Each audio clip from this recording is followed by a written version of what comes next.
Welcome to ஜெடிவைஸ் kitchen. First time நம்ம சேனலை பார்க்குறவங்க சப்ஸ்கிரைப் பண்ணிக்கோங்க. பக்கத்தில் இருக்க பெல் ஐக்கானை கிளிக் பண்ணிக்கோங்க. அப்போ தான் நம்ம போடுற வீடியோஸ் நோட்டிஃபிகேஷன் உங்களுக்கு வரும். இன்றைக்கி நம்ம என்ன பார்க்க போகிறோன்னா ஒரு வெயிட் லாஸ் ரெசிபி தான் பார்க்க போகிறோம். It's Spanish omelette. வாங்க எப்படி செய்யணும்னு குயிக்காக பார்க்கலாம். ஒரு பவுலில் பொடியை நறுக்கின குடமிளகா, ஒரு ஃபுல் குடமிளகா எடுத்திருக்கேன். அது கூடவே ஒரு பெரிய வெங்காயம் எடுத்திருக்கேன். இது கூட ஒரு டீஸ்பூன் பெப்பர் அண்ட் கொஞ்சமாக சால்ட்டு, ஒரு 2 to 3 பிஞ்சஸ் மட்டும் இருக்க மாதிரி எடுத்துக்கோங்க, போதும். இதெல்லாம் லைட்டாக மிக்ஸ் பண்ணிவிட்டு இது கூட நான் இன்றைக்கி 2 முட்டை எடுத்துக்க போகிறேன். உங்களுக்கு வேணுன்னா நீங்கள் 3 முட்டை வரைக்கும் எடுத்துக்கலாம். இதில் குடமிளகா அண்டு வெங்காயம் மட்டும் போடணுன்னு இல்லை, நீங்கள் கேரட், கேபேஜ் இந்த மாதிரி வெஜிடபிள்ஸும் சேர்த்திக்கலாம்.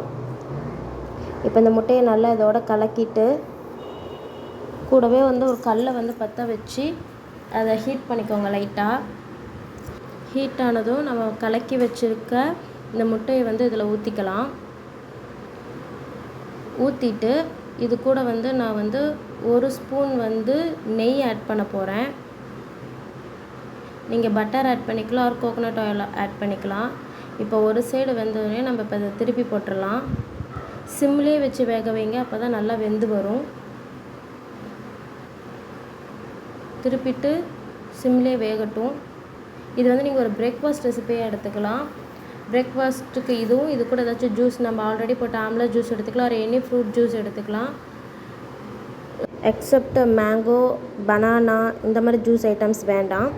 இப்போ இது ஒரு பிளேட்டுக்கு ட்ரான்ஸ்ஃபர் பண்ணிடலாம். இப்போ நம்மளோட ஸ்பானிஷ் ஆம்லேட் ரெடி ஆகிடுச்சு. ட்ரை பண்ணி பாருங்கள். இந்த வீடியோ பிடிச்சிருந்தால் லைக் பண்ணுங்கள், ஷேர் பண்ணுங்கள். ஏதாச்சும் டவுட் இருந்தால் கமெண்ட் பண்ணுங்கள். தேங்க்ஸ் ஃபார் வாட்சிங்.